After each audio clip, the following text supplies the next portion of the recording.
Showcasing local talent, professionals, and everyday people making Salt Lake City what it is today. It's time for another episode of the I Am Salt Lake podcast. I feel like to give a proper introduction to this episode, I should have a bottle of champagne. I should be pouring a glass, raising it, making a toast to episode 200 of I Am Salt Lake podcast. I want to welcome you to the show. My name's Chris Hollifield. I am your host. Episode 200. This is really awesome. It's been a journey to get here. If you would have asked me back in the summer of 2012 when I launched the very first episode of this podcast in my duplex in Sugar House, the direction that it would go, I would have told you a vision that I saw the show going, but it's been a really awesome journey. The friendships I've developed, the connections I've made, the stories I've recorded. I want to thank you for being part of that. This has been a really, really awesome experience putting out this podcast every week. I got a great show. Derek Williamson from Olio Skin and Beard joins me. We have a great conversation. We sit down, we have some drinks, we chat skin oils, beard oils. We talk business here in Salt Lake City. We talk about Salt Lake City, of course. Just a really cool conversation. I'm going to be getting into that here in just a moment. I do want to make an announcement, though. This is the first time I'm announcing it on the podcast. If you caught me on the other night on Park City Live, you might have heard this announcement. But for those of you that did not, I want to tell you I have my next live show scheduled. It's ready to go.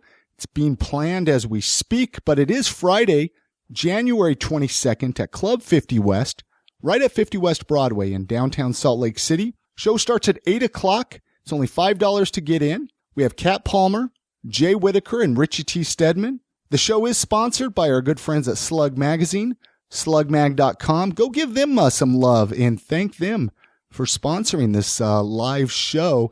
Go check out the 50 West website. You can find that online at 50westslc.com. Go check out all the shows that they have going on there. They've been doing all kinds of cool live shows and comedy. Go support them. It's been really great to have them to do these live shows at. If you came out to the October show, you know it was a great time. And you know the January show is even going to be that much better. So like I said, Derek Williamson from Olio Skin and Beard is on this episode of the podcast. I met him over the summer at the Downtown Farmers Market and developed a friendship with him. I've been buying their beard oils for a while, enjoying them. And so to get an available time to bring him on the podcast and have him share his story, I was really stoked to record this. And it was recorded at American Musicians Radio Studio right here in Salt Lake City. Go check them out at amr.fm. If you're looking to check some local music out, they're streaming online music all the time, 24 hours a day. So anyway, with that being said, let's jump into the conversation that I had with Derek Williamson as we find out his story about Olio Skin and Beard Oil.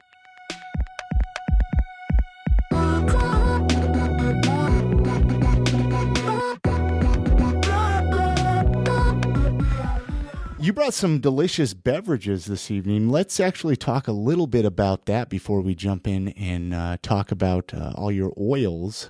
But what did you bring us? You got some High West whiskey. I brought us some High West whiskey, some Silver Oat. It's yummy, very smooth. It's a little bit different than a traditional like Southern bourbon, just for the fact that it's not quite as smooth, I think. Yeah. But it's pretty yummy. It's pretty cool that it's from Utah. And I also brought some bitters, which I'm very unfamiliar with bitters. I guess I just haven't really used them in my mixing drinks. This is the first time I've ever used them extensively. It's been the last few months. I found one company at the farmer's market, another local company on Twitter and, the social networks. I've fallen in love with them. They're flavorings. And that's all they are, but they're very concentrated flavorings, and they're what did I put, like a bitter or an orange? Yeah, that's a spiced orange by Beehive Bitters. They're out of Roy. Gosh, that's delicious. It's good stuff. It's good stuff. Theirs are primarily citrus. I think they have a coffee mocha type flavored one, and then the other company we like is Beehive Bitters Lab, and they're out of Salt Lake, and they're actually at the Salt Lake Farmers Market where we have a booth as well. Theirs are more flavorings like vanilla-based, apricot, like a cinnamon clove. Totally different than the other ones, so it's good to support both companies. I wish I had more time to drink. I would test them all. But unfortunately, I don't. Well, let's start with some introductions. Let's introduce yourself a little bit. Derek, before we get into your business, share a little bit of your story. Did you grow up here in Utah? I grew up in Sandy. Okay. Went to Brighton High School, born and raised. Yeah. Big family or small family. I just have a younger brother, two years younger than myself. And my parents, pretty stable home, pretty normal East Side Sandy life. Olio. That's what I'm interested in digging into and finding out about your business and what you're offering. A lot of people listening might not have even heard of you before. Hopefully they have. If not, this is a great opportunity to get to know you. So you grew up in Sandy. What's your background like as far as what led you into starting? I mean, it's not just beard oils. I mean, this is all kinds of different skin oils, right? Yeah, we're an all-natural skincare company. What kind of led us up to this was unemployment. My wife and I were both laid off in 2008 during the crash. Within about a month of each other, we were healthcare recruiters. We decided at that point we were pretty much done working for somebody. We wanted to do our own thing. We were tired of sitting in a cubicle making money for somebody else, that set unrealistic goals. So that's kind of what we set out to do. We tried a couple of businesses, travel agency type stuff. Jennifer's does manicures and pedicures. Does she still do those? Yeah, she does. She does more natural care, not necessarily acrylics and putting on nails, but natural nail care, pedicures, that type of thing. We opened up a process serving company. So we served court papers during the downturn, which was very prosperous for us. And it was a good business move. And that kind of led us into making the money to start this business back in 2009. Okay. So 2009, we're in 2015. So about 6 years ago. Yeah. Well, very, very rough beginnings 6 years ago. Jennifer started making these skin oils, nail oils, products for her clients. For the nail clients. For the nail clients. Okay. She wasn't seeing the commercial brands actually working to help heal the skin. They're containing chemicals, petroleum products, alcohols, preservatives. That stuff's harmful for the skin. And so through her science and through her studies, she's found these combination of oils that work great for skin, work great for hair. I started growing my beard out in about 2010. So you grew your beard out because you're like, well, I don't have to go to a day job anymore. Exactly. We're self-employed. Yeah. So let's grow the beard. And I got the itchies. I have very sensitive skin. So, of course, you grow the layer of hair on that unhealthy Utah dry skin we have. And acne, breakouts, ingrown hairs. And so you find yourself shaving your beard off every couple of weeks because it just starts driving you nuts. So yeah, I've been there many a time. Yeah. So that's where we led into the beard oil. Jennifer said there is such a thing as beard oil. And we started doing the research, and there was a couple of companies up in the Pacific Northwest when we started out. Now, as you know, it's exploded and they're everywhere. But that's one thing. We spent about 3 years on our recipe, and just her convincing me to put oil on my face and in my beard was a feat in itself. So what was the scent of your very first beard oil? Sandalwood. We went through a lot of oils that were unscented, testing them out for the greasiness, the texture, how fast they absorb. We learned an incredible amount of information about the oils, the quality of oils, molecule sizes. So that led up into our recipe as well. So a lot of it was trial and error. And then once we got that down, we got into the scents.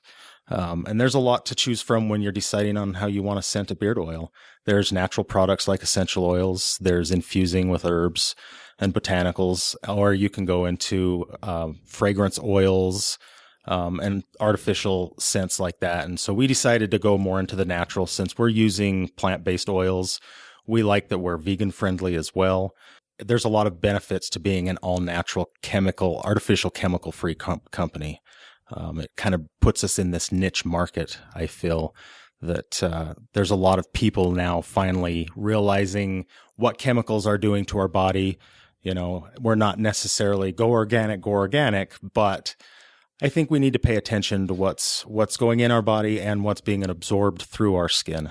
And even if you're not like a hippie or, you know, or let's go organic, like you said, I think most people are starting to be like, I don't want this touching my skin. You know, I don't want all those chemicals in the garbage. Mm-hmm. I've noticed a lot of people. I mean, I grew up in a very, you know, my mom's kind of a hippie at heart, really. So I grew up with a lot of that, you know, the natural deodorants and stuff, getting made fun of as a kid. But now as I, you know, 20, 25, 30 years later, it's like, oh, well, everybody's doing it now. Yeah. Why were you making fun of me, you know, 35 years ago when I was doing it? But, yeah, no, I love your products. You know, I've stumbled upon it a little while ago, and then, you know, being able to buy your products at Farmers Market, downtown Farmers Market. I know you're at other markets, but it was very convenient for me.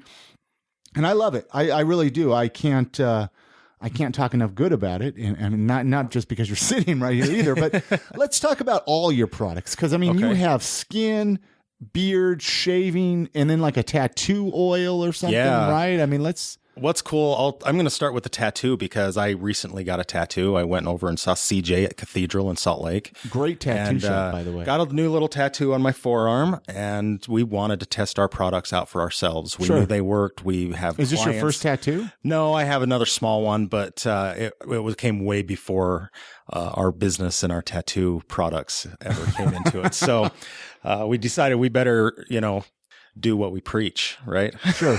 Yeah. So we got some tattoos, and did Jennifer get a tattoo as well? Yeah, we both got the same tattoo.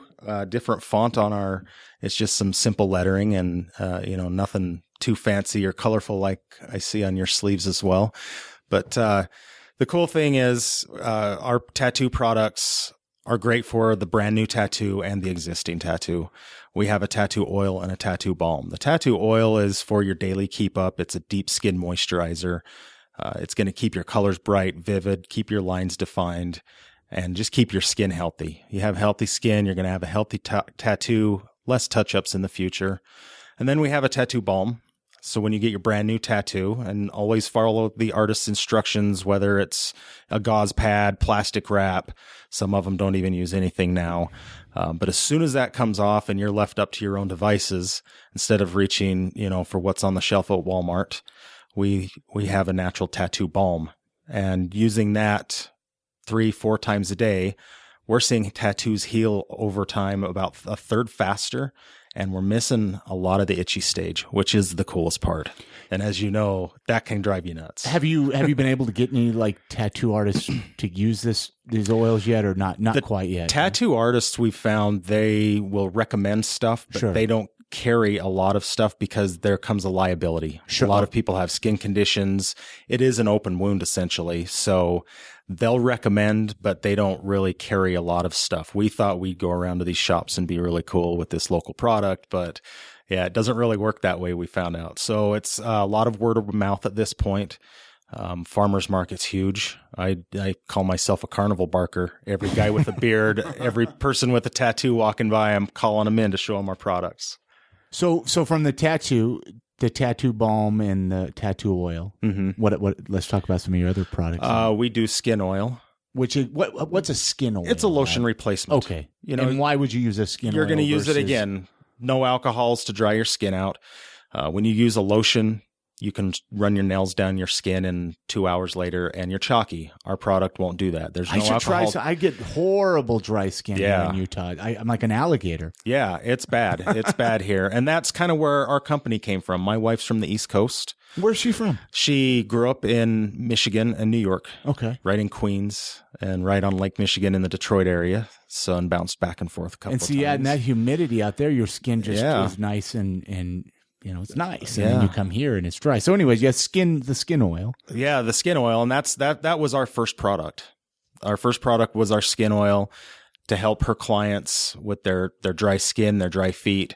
And this stuff's incredible. It absorbs fast, and these ladies' heels were healing up like you wouldn't believe. I'm a kind of a cuticle picker and a biter, and the skin oil works great for that because it keeps my skin healthy and moist, and then I don't find myself picking at dry skin.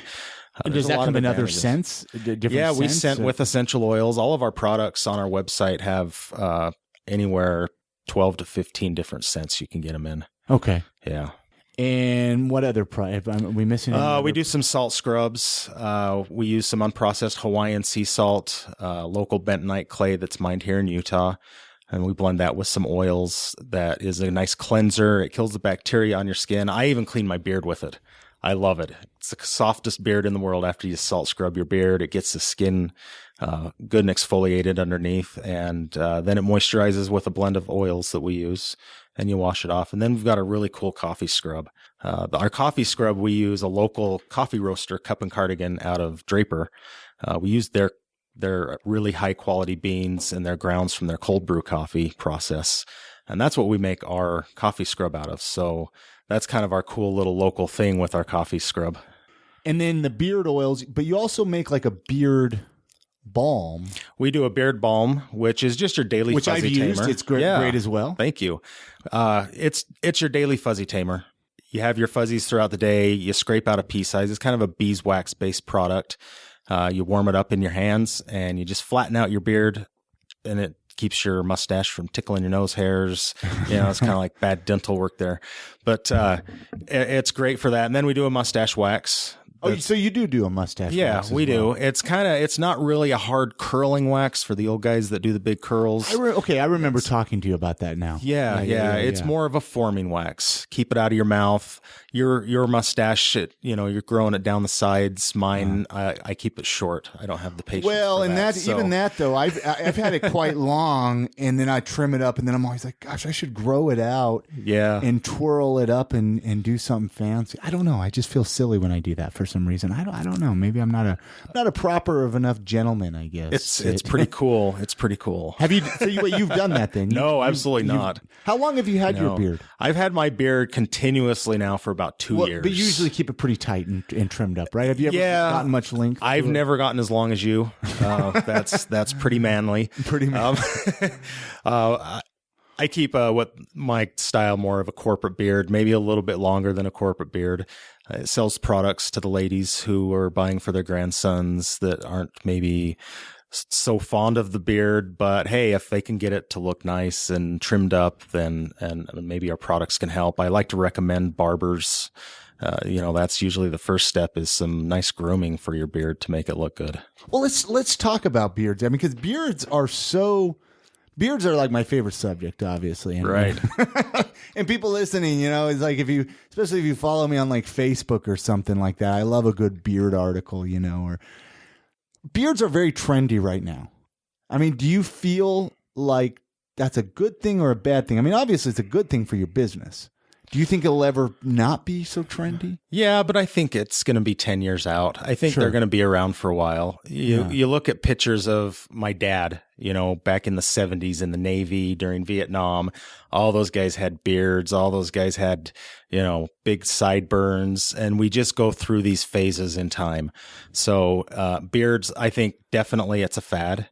But I'm running with it, man. I'll eat it up. But it's going to be around for a while. I hate shaving. Yeah, it's going to be around for a while, and I've got a good 10 years before something else comes along that's cooler. Who knows? Maybe big mutton chops, and we'll have mutton chop oil.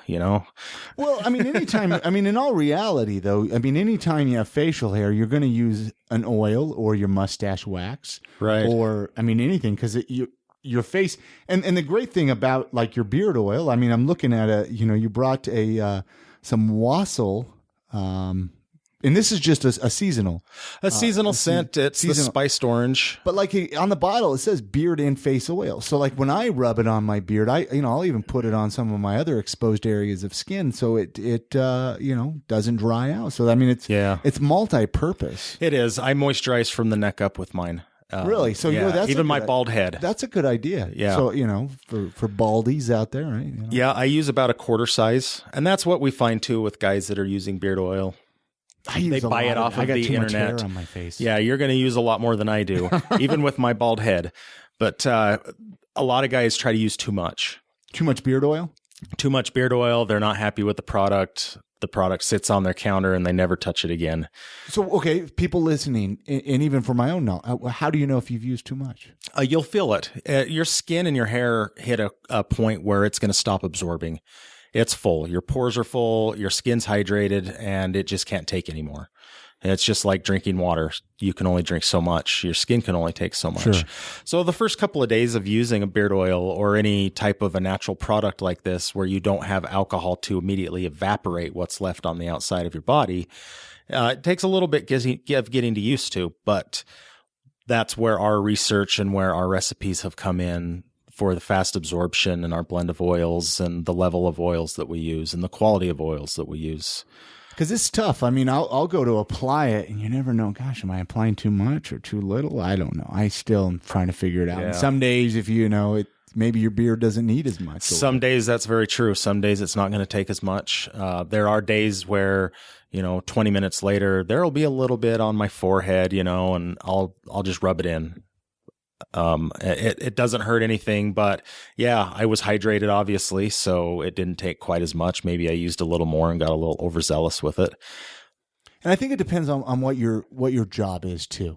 I have a job where I'm outside a lot and I'm working, in dust and dirt and rocks, essentially granite slabs is what my day job, but it gets dirty, so I feel like I have to wash my beard more frequently, so it dries out. But if you say you have an office job, you probably aren't going to be washing your beard as much.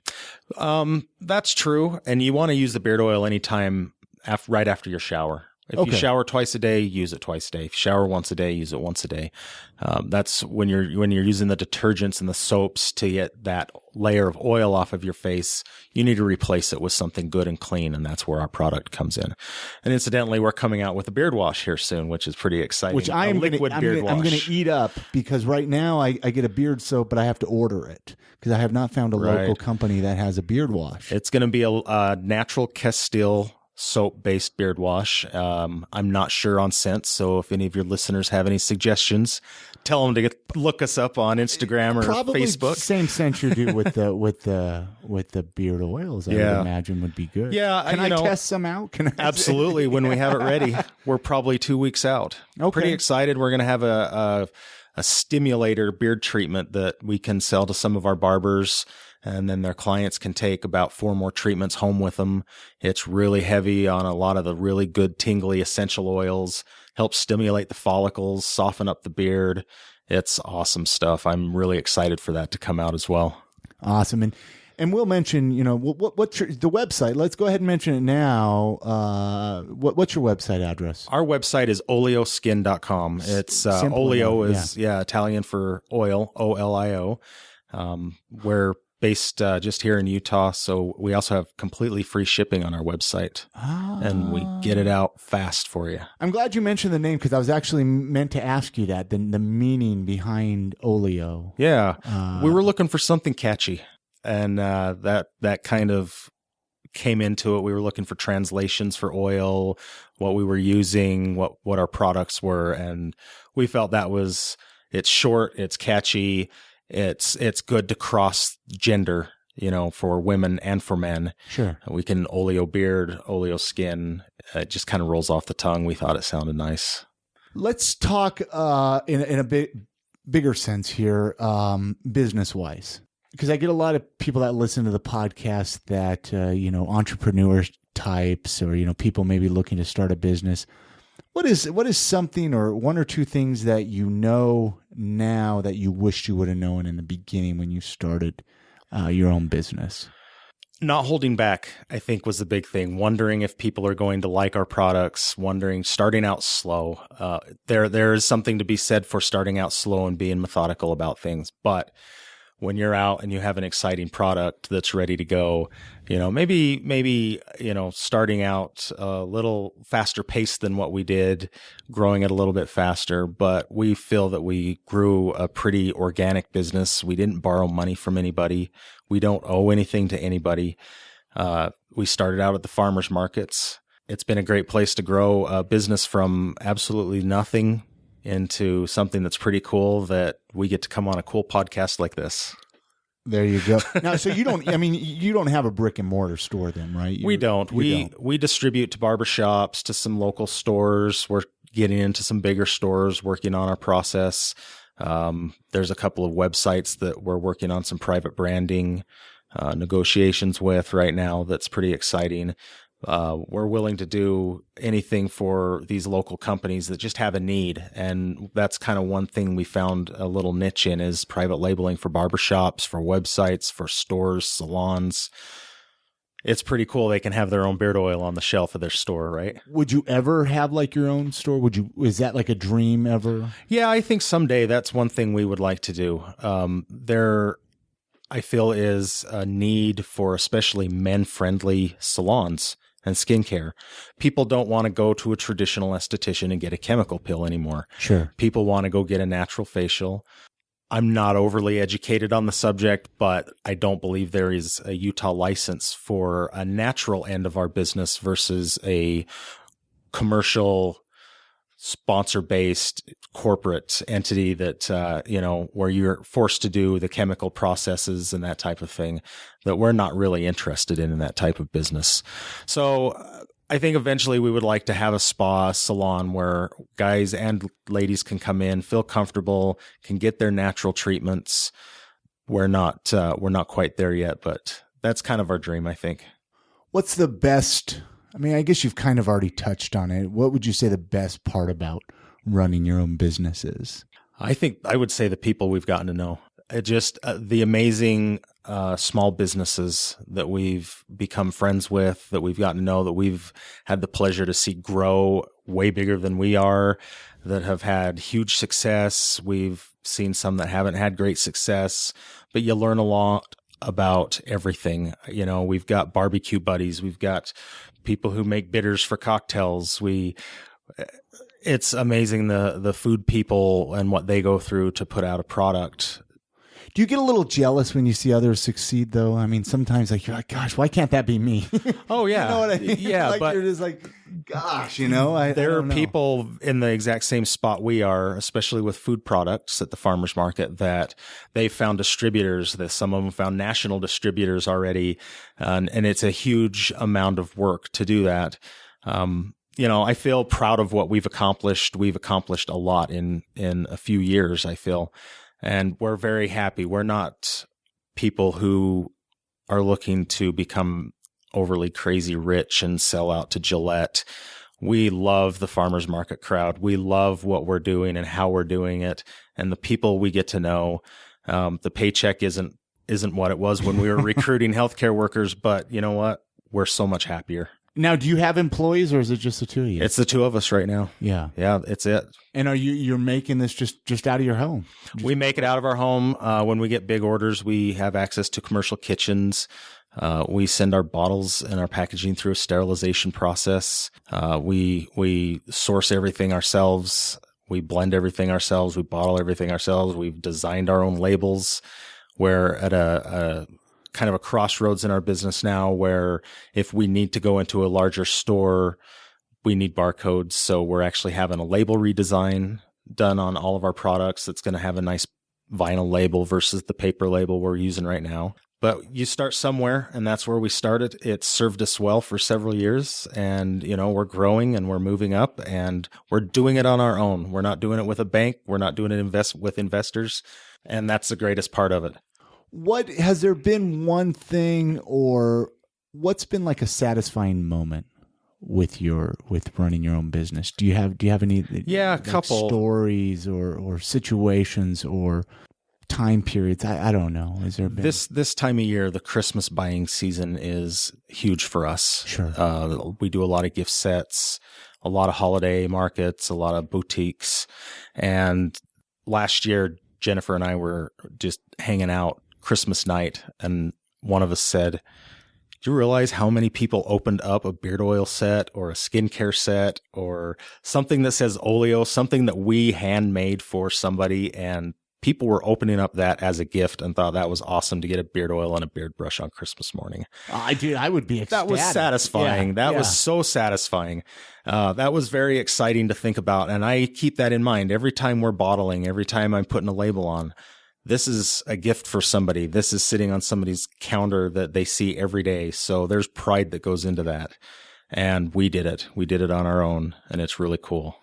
I know how it gets. Like, I've done different businesses, and then like with the podcast, and you have those moments where you want to give up. You just want to say screw it and throw the towel in and say, I'm not doing this anymore. You're burnt out. Do you have like something? What motivates you to keep going? Because I'm sure you're the same way. I'm sure you get to those moments where you're just like, I can't do this anymore.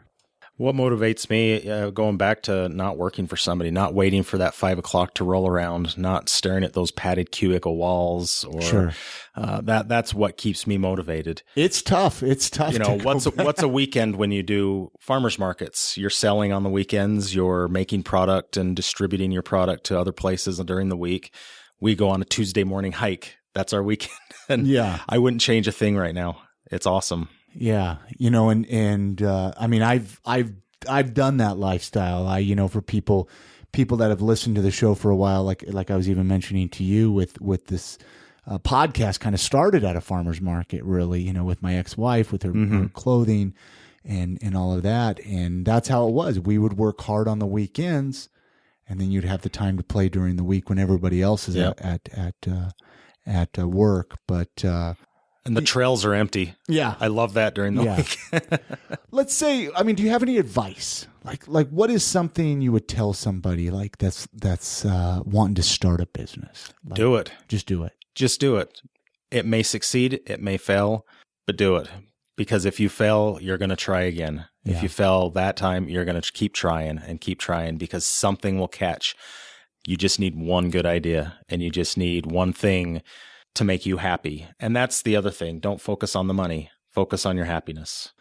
What would you ever? This is a really random. And the only reason I brought it up, I just thought of it. I love Shark Tank. Yeah. Did you ever watch? Yeah. Would you ever take your products onto Shark Tank? There was a beard guy that actually did that. Yeah, Eric Beard Brand. Right? Beard Brand. Yeah, yeah. He didn't get picked up, and I've watched that a couple of times, and it kind of drives me nuts. Those the investors, they're from the East Coast, and I don't think the beard thing had quite hit them. No, and especially they acted like it was silly. They're like, silly and dirty, and biker guys have beards. Well, it's out. It's back east now. My wife's family's all back there. We see the pictures of the cousins out at the clubs. The beards have hit the East Coast now. So, maybe you never know what happens. We're always open to any opportunity. But what if you had to relocate out of Utah, though? That's where it gets. That would be tough. And I know this is a Utah podcast, but for the right dollar, For the right dollar, anything's possible. Yeah. We're kind of tiny house enthusiasts, so it might be kind of cool to have a tiny house in Utah, a tiny house, somewhere with palm trees and sand too. So interesting. Let's actually. Okay, so you're a tiny house enthusiast, like those really small little minimalist. Yeah. Okay, and I'm not gonna lie. There's a part of me that is intrigued by that, but do you think it might get old? I do fear that. We've discussed it. We don't live that way now. We live in a place that's probably a lot more than what we need down in the South Valley area, but it's very appealing. Oh, sure. Have a storage unit and live small, because how much are we at home? Really, we're not home a lot. Well, you aren't. Some people might be. Some people might be, but for us, we're not. And when we are at home, hey, a back patio is the best place to be, in our opinion. So that's kind of where we're at with that. And it's a dream right now. That would be a big trigger to pull. Just because, again, before we recorded, I mentioned how I lived in a small studio apartment, and it was great. I loved it I was there a couple of years, I think, to be honest with you. And I loved it for that reason. I was like, okay, this isn't a lot of space. I don't have to clean a lot. I don't have to do this and I have to do that. And then it kind of caught up with me. I was like, oh, well, I'd like a little bit of space. I was just curious. It's all something to think about. Yeah, but there is something to be said about that minimal. Not a lot to clean, not a lot to maintain. A lot of people with these huge homes are always, a lot to clean and a lot to upkeep and a lot of. What are some of your other? Well, and a house payment too. It's a lot cheaper. It's a lot cheaper. Yeah. What are some of your other hobbies and interests? We like to travel. Skin oils and beard oils. Yeah, we like to travel a lot. We go on cruises. I sell cruises part-time to kind of feed that habit a little bit. Hawaii is an awesome place for us. It is where we got married. Jennifer and I got married. So we like to go to Hawaii whenever we can, which isn't a lot because it's quite expensive, but it's a great place. We have access to a family cabin up in Island Park, Idaho. So we go up to Island Park, Idaho quite a bit and use the cabin and hang out in the Yellowstone area. And we're hikers. That's what we do. And most of our free time, we go hiking. We use the trails. We love our watershed. It's a great place to live where you can drive 15 minutes and go on a 6-hour hike and be in the middle of nowhere. That's a question I ask here, obviously, on the show. I mean, let's say, someone, was going to visit Salt Lake just for a day. Mm-hmm.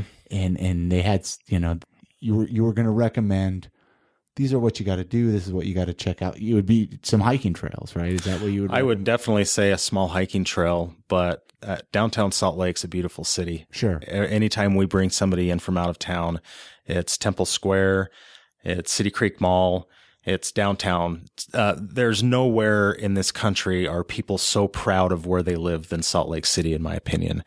People walk around, oh, Mrs. Fields started in Salt Lake City. Oh, this company started here. This company.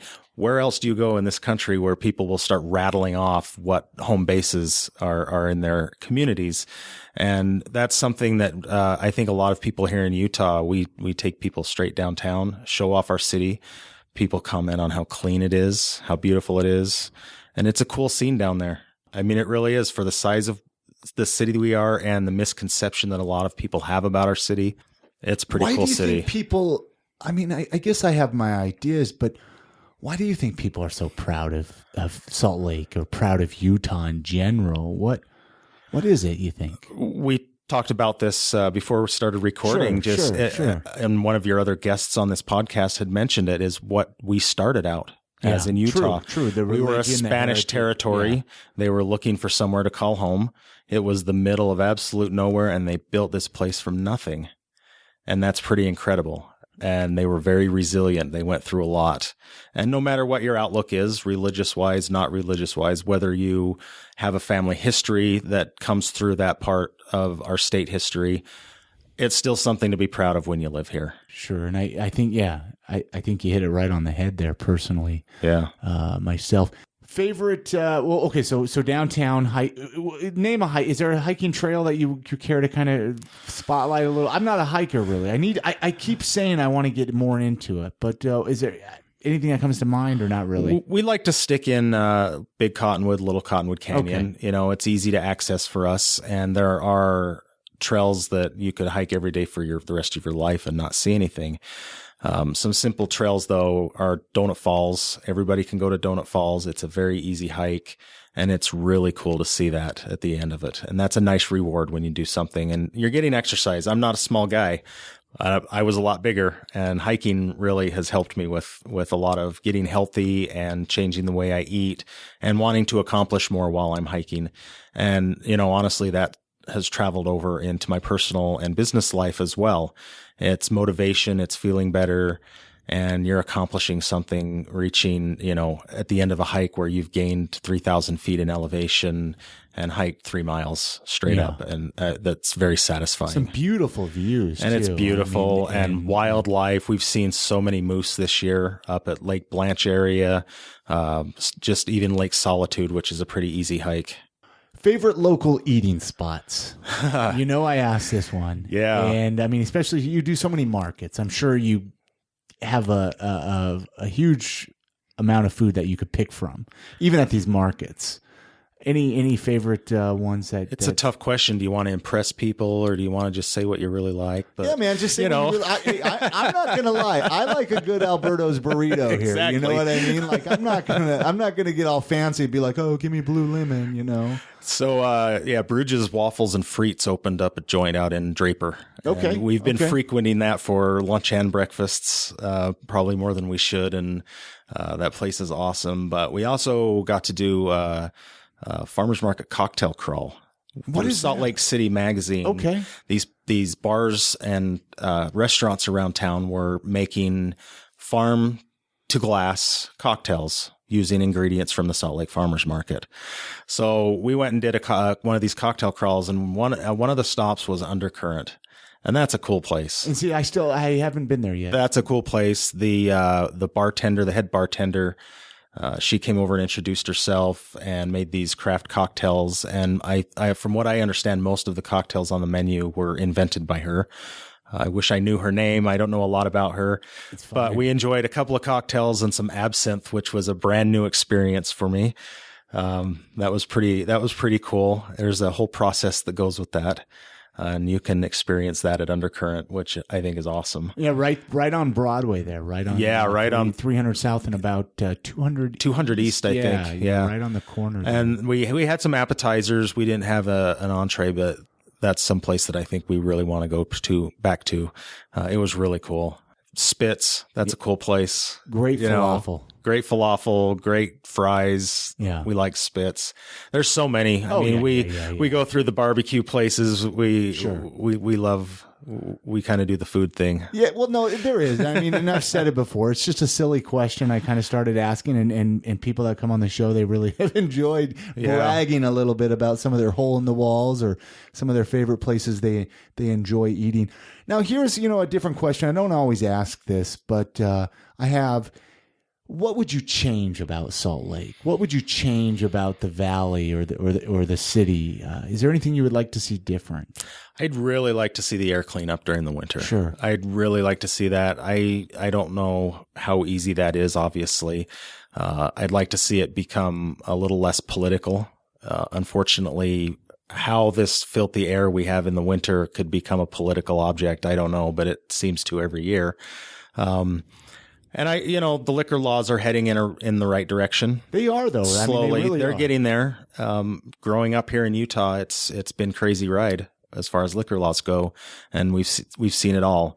But I think we're on the right path. I think we've had some good governors that have realized it's just part of living a human life for some people, is enjoying a cocktail, doing business over a drink. That's what people do. And I think there are people that are smart enough to realize that, whether they're going to partake or not. Yeah. I think they can see that now. Well, look we have High West. I mean, all the good local breweries, the micro brews, the vodkas we got, in the little distilleries popping up. Yeah, Salt City Vodka, we've been talking back and forth with on some social networking. And that's what's really cool about this small entrepreneurial spirit that's here in Utah, is the collaboration. We collaborate with a coffee company on our coffee scrub. There's several of these alcohol companies we'd love to do something with. Sure. There's so many opportunities out there to get with other businesses to help each other grow, and just marketing and sharing what we do with each other is really important.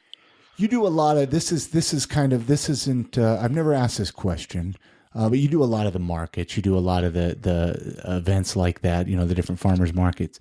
Is there one that you feel gets overlooked? Obviously the downtown one during the summertime, is popular.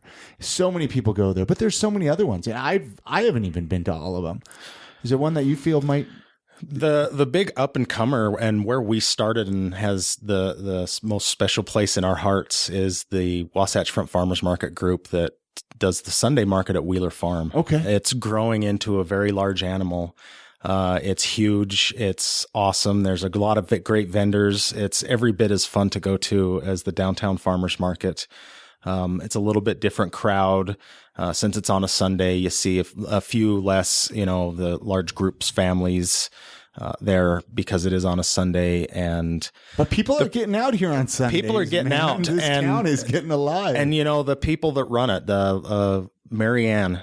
Yeah. It's a private company, and she started it from nothing. She couldn't even get farmers to come to the first couple of years. I've heard some of the struggles. We've only been involved for the past 2, but we've jumped in head first, and we have to really credit Mary Ann for a lot of this. She runs a really great market that's about the people, that's about the local farms, that's about the local food producers, the local businesses like ourselves, and she promotes the hell out of it. And it's really amazing to see somebody like that work. And it's okay. So let's promote them for a minute here. Then how can people find it? Is there like an address or a location or website? Do you know that actually, off the top of your head? Or? Yeah, they are wasatchfrontfarmersmarket.org, I believe. Okay. I believe it's an org. We do winter markets with them, holiday markets. There's a lot of information on her website. They also run a Facebook too. They're on Facebook and Instagram, and they also run a store called Urban Farm and Feed it's about 50th South and Highland Drive, where she carries our products, our farmers market products. So the bread guys, the bakery guys, the beard oil guys, the soap ladies, this is where you can go find these farmers market products in the wintertime, is Urban Farm and Feed up on Highland Drive. And that's a really cool thing for us. That was our first store. That was our first sale to, an outside company. And that's just a really cool feeling. Yeah. Now, I think we got all the products, right? Before I forget, I know we kind of jumped far. So we got the skin, the tattoo. Skin, tattoo. We do shaving products as well. Okay, the shaving product. We didn't touch on that before we close the podcast out. What are you guys shaving? Sure. Like I mentioned, I have very, very sensitive skin myself. So shaving with a Mach 5 razor and the cheap shaving cream at Walmart, people break out. You get razor bumps. It's dry skin. It's the chemicals that are in those products. And I've learned it's shaving with the wrong razor. I've switched to straight razors and safety razors, and I make 2 passes. I even have a bald head that I shave every once in a while, and 2 passes, that's it.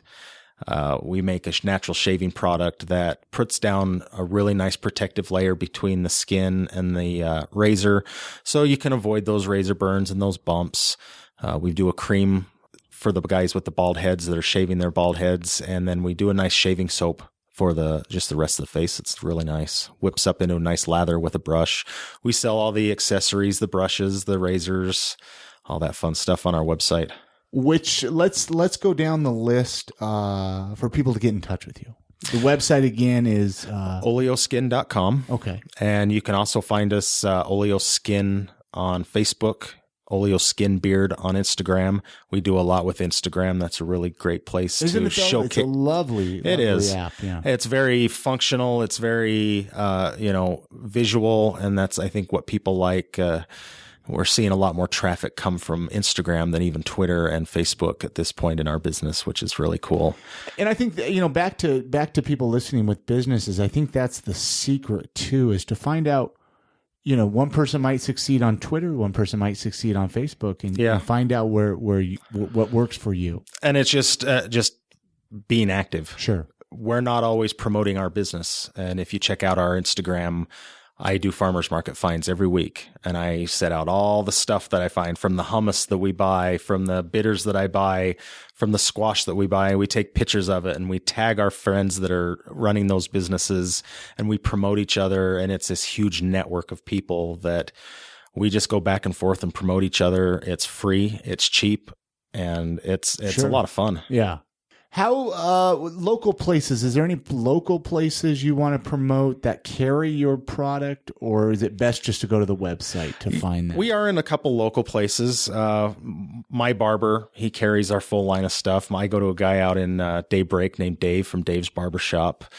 Just kind of a three chair type place, very small, very clean. He's got a big giant beard, and he knows what to do with a set of scissors. And for me, a guy that will go in and not pick up his clippers and try to give you a beard trim with the clippers, with the electric clippers, is a good guy. He uses his scissors. He knows what to do. I've never had a better straight razor shave than this guy. And, he's kind of been instrumental in some of our success as well. We've been able to turn to him for tips and to test out products on him and his clients. So he's been great for that. And that's probably the one of the barbers that I would probably pat on the back and recommend, and he knows what he's doing out there. I just wish it wasn't so. I live right downtown, so that's where I run into the. You've got a lot to choose from downtown. Yeah. You've got Jed's, Ray's, all those places. Very good. I've heard of a new place up on Beck called Stefan's. I haven't. I've never been there, but I think we'll check it out soon. And so then again, I get a lot of listeners. I have some East Coast listeners. I have listeners out of state, out of the country even.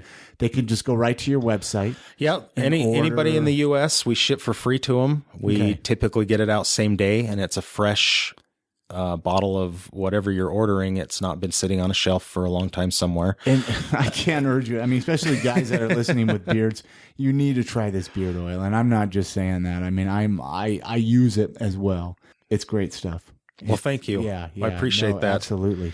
That is satisfying to hear. No, and with the guy with a beard like yours. No, and I wouldn't just. I just really want to say that with part of this recording. I mean, I'll probably say it in the intro too, and you won't even be sitting there.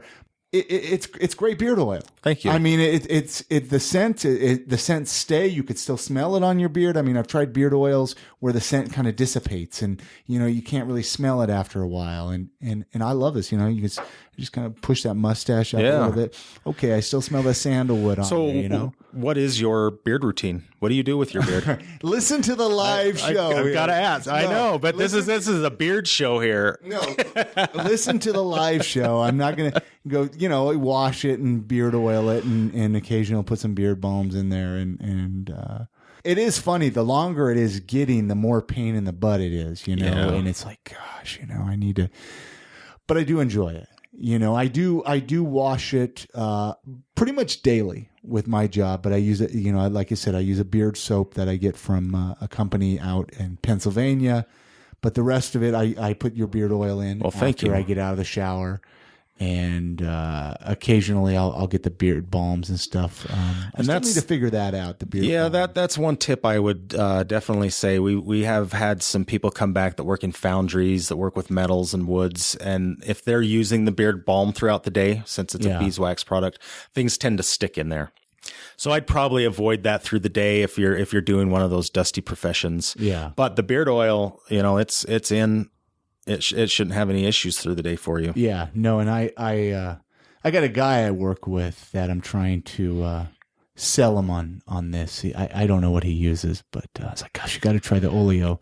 But so I use the beard oil and just comb it and occasionally a brush and well, we can sweeten the deal for your friend. We're going to do a promotional code for your listeners. Oh, well, here it is. Yeah, right here. So if you go to olioskin.com, and we'll leave it up for a couple of months since this is a podcast and people download at their leisure, and just type in I am Salt Lake at checkout. And all one word. We'll do all one word, no spaces. It doesn't matter what case it's in.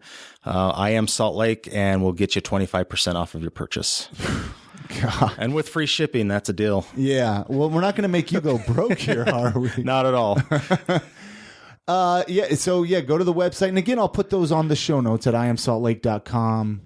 Use that promo code, I am Salt Lake. Seriously, I want to, and then you know what? And then when you get the beard oil, take a picture and then do you have a hashtag or something or I don't know. We do. Wear Olio. Now, you know what I mean? Use it. Take pictures of your beards. Use the hashtag. You can even. We love it when people tag us on Instagram using our products with their face mask on, with their big burly beards, with our beard oil. We love it. We always repost it. It's that's part of the satisfying part of being in business is seeing people enjoy your products. Anything else you want to add before we close out? I think we pretty much touched it all. I mean, we can probably go on for days and just chat about silly stuff. Holidays are coming up. Buy local, buy small. Oh gosh, no, seriously, I'm a big supporter of that and how important it is. I mean, there's the whole Small Business Saturday. I mean, obviously this will be up after that, but it really is. It's important. Kind of goes back to my stories of this podcast, but. Being with somebody that depends on the local economy to buy their products and to keep their money here. Yeah. Instead of hopping online and just buying it all from a website. I use Amazon. I use Amazon too, but I guess you have your website. But there's a lot of stuff, even down to the food we eat. We're buying local meat now. We're buying, and that's the cool part of being involved with the farmers market. No, and I guess I'd be lying to say I never go on Amazon either. But I think there's something to be said, and even with you and I, you develop that friendship. Oh, when you go to the markets, when you go to the farmers markets, you get to know the people that you're buying the product from, and it creates a different experience when you're using a product and an explanation on how to use the product. You don't have to use too much. You don't have to use too little. It's cool. It is cool. Yeah. This has been cool. I thank you very much. No, yeah, absolutely. Thanks so much, Derek. All right. Many thanks goes out to Derek for coming on this episode of the podcast. Hopefully you enjoyed it. I had a great time chatting with him, finding out his story, finding out more about their products, the skin oils, the beard oils, and the many other products that they sell. I can't urge you enough to really take advantage of this promo code that he put for the I Am Salt Lake podcast listeners. Again, the website is olioskin.com. Promo code is I Am Salt Lake. It's going to give you 25% off of your order. Go check it out. Go check out some beard oils. This is a great opportunity if you need to buy some holiday gifts. Go support them. They're a great local business here in Salt Lake City. Again, all the show notes are going to be at iamsaltlake.com/200 for episode 200. And you can go right there to the website, connect on the links there. There's also links for iTunes, Stitcher Radio, as well as the entire back catalog right there online. So again, I want to remind you, the next live show is Friday, January 22nd at Club 50 West, sponsored by Slug Magazine. On the show for the evening is Kat Palmer, Jay Whitaker, and Richie T. Stedman. Show starts at 8 o'clock. It's only $5 to get in. Tickets can be purchased at the door or in advance on the Club 50 West website that you can find at 50westslc.com. Go support those guys. They are really awesome. They are big supporters of I Am Salt Lake podcast. That's going to do it for this week's episode 200. I'm here every week with a brand new episode, so make sure to subscribe. It is absolutely free to subscribe to this podcast. You could do that in iTunes or Stitcher Radio. And with that being said, you all have a great week. Get out, support local, and we'll see you again next time.